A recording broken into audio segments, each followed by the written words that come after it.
Hey everyone, Hybrid Toy Reviews here with a little bit of Black Series news, or just Star Wars Hasbro news in general. Today they announced that February 1st at 11 a.m. Eastern Time, they will be doing a HasbroPulse fan stream for the Star Wars team.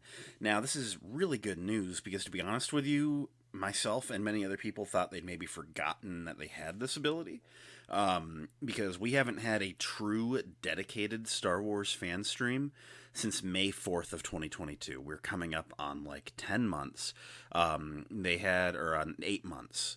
And they did have a bit of the Hasbro Pulse Con, a little segment in there too, where they really revealed a few things, but nothing terribly crazy. So getting a dedicated fan stream is very rare, and it's always a good opportunity. Here is where it's gonna be a little bit interesting. So, reading through the bio, it mentions join Hasbro Star Wars team as they take over the stream with an exciting special announcement and new product reveals across the Black Series and Vintage Collection lines. So, as expected, there's going to be Black Series, there's going to be Vintage Collection. The thing that really intrigues me is special announcement.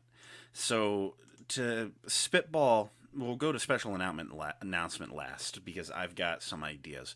For product reveals for Black Series and Vintage Collection, I don't touch that line. I couldn't tell you. I know they have stuff pipelined. They might just show that off and pipeline more. That's what I expect largely from Black Series.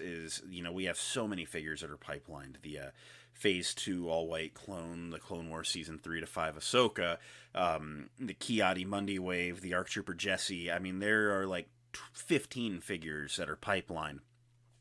They don't have to announce anything. They could just be showing us pictures. I expect we're probably going to get some nice promotional pictures, and then they're going to pipeline additional things. There also was a leak like 2 weeks back now. Yak Face found 3 new exclusive item numbers in Target's system. And they are at a standard exclusive price. They aren't labeled as deluxe, and there's not really any clue on what they are. I follow 2 theories on these. The first one being, and it's the most likely one given what their release time would then be, would be that they are Mandalorian related figures, which makes sense. However, I do also follow another train of thought. They have released, or at least revealed, they're not released yet, 3 Vintage Collection figures for ARC Trooper, Colt, Blitz, and Havoc, whatever the blue one's name is. The 3 ARC Troopers from the Clone Wars Season 3 premiere, they are coming to the Vintage Collection as Walmart exclusives. They already have the ARC Trooper mold. There's a theory that's not spoken about as much. I could see the 3 Target figures being those ARC Troopers. But we're not going to know until February 1st, and then potentially not even then. Or it might leak before then. It's been known to happen.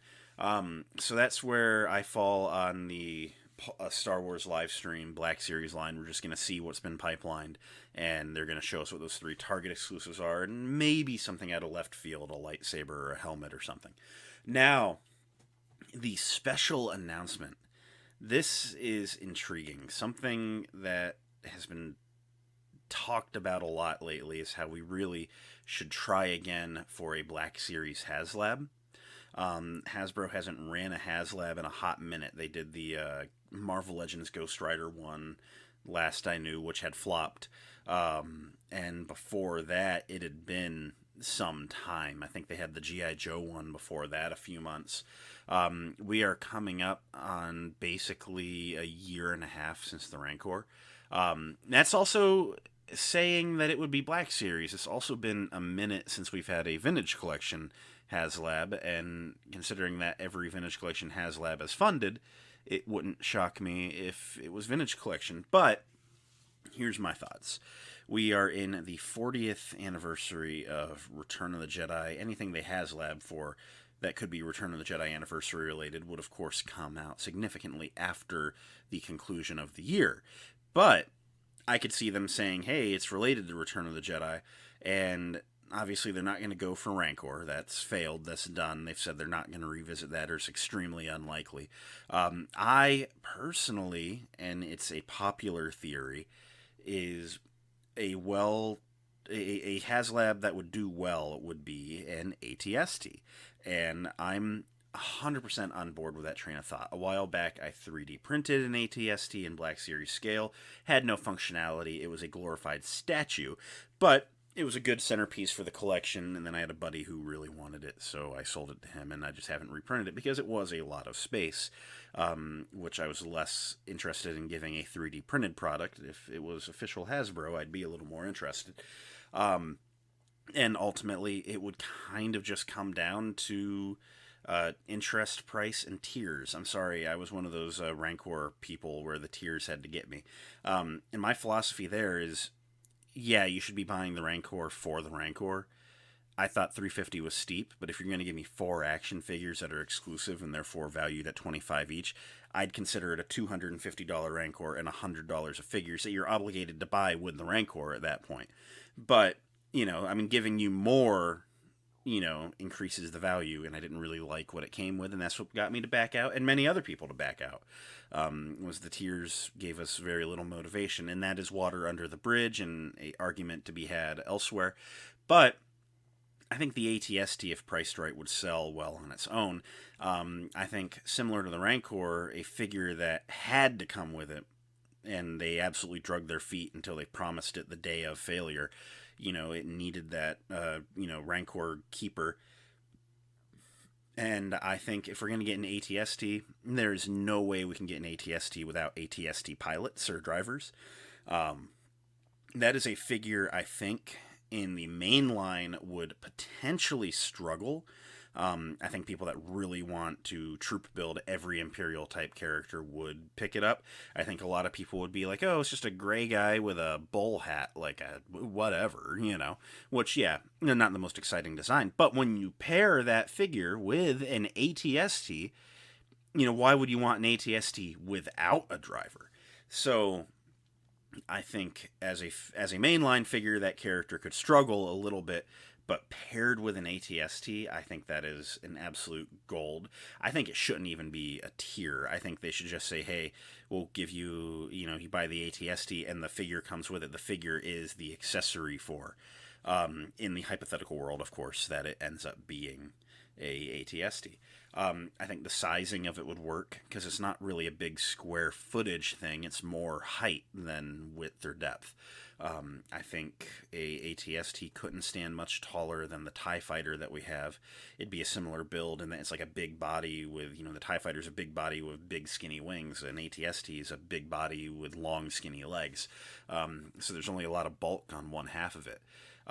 As far as other tiers, who knows? I'm not really going to go down that road until it's confirmed, which, again, it potentially could be a completely unrelated item. When they say special announcement, I struggle to think of it being anything other than a HasLab. Because they're not just going to tell you, there's a Star Wars HasLab coming. They're going to say, oh, there's big news. And it's exciting. So you have your Black Series and Vintage collection, your 3.75 and your 6-inch lines. The only other thing that came to mind is when they say a special announcement is maybe a new product line, but even then, so many of the product lines, your helmets and your lightsabers and everything else just gets that Black Series label slapped on it, so it would have to be a particularly different product line to not be labeled as Black Series. Maybe they might try 12-inch figures similar to the 12-inch Marvel Legends that failed a few years back. But I don't know. And this is all speculation, and that's what this video is about. So, yeah, that's more or less a rough rundown of what I'm expecting, and end of the day, I'm not expecting anything. So, that's kind of the end of the video. That's all I really got to say. Check back February 1st. It's a weekday. I'll be at work until 5 in the afternoon. But when I get home, I will be doing a recap video. It'll be several hours after the live stream, so everyone else will have already got their videos out by then, but I will not be left in the dust. I will have a recap video, and maybe a few days after that, there might be something really big that we're going to be talking about soon. There's some big news coming on, the behind-the-scenes end here. Some big things that I think that's about all I can say without getting yelled at. So, I'm going to go. Thanks for watching. I'll catch you next time. Till then, bye.